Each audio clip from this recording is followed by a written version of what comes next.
महासूर्यचन्द्राग्निनेत्रं पवित्रं महागाढतिमिरान्तकं सौरगात्रं महाकान्तिबीजं महादिव्यतेजं भवानी समेतं भजे मञ्जुनाथं।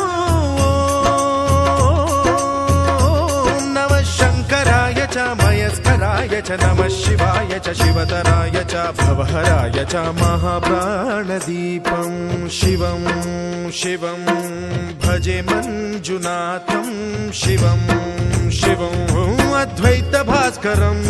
अर्धनारीश्वरं त्रिदशहृदयङ्गमं चतुर्दधिसङ्गमं पञ्चभूतात्मकं षट्शत्रुनाशकं सप्तस्वरेश्वरं अष्टसिद्धीश्वरं नवरसमनोहरं दशदिशासु विमलम् मेकादशोज्ज्वलं मेकनाथेश्वरं प्रस्तुतिवशङ्करं प्रणतजनकिङ्करं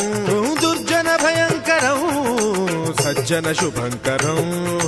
प्राणिभवतारकं प्रकृतिहितकारकं भुवनभव्यभवनायकं भाग्यात्मकं रक्षकं ईशं सुरेशं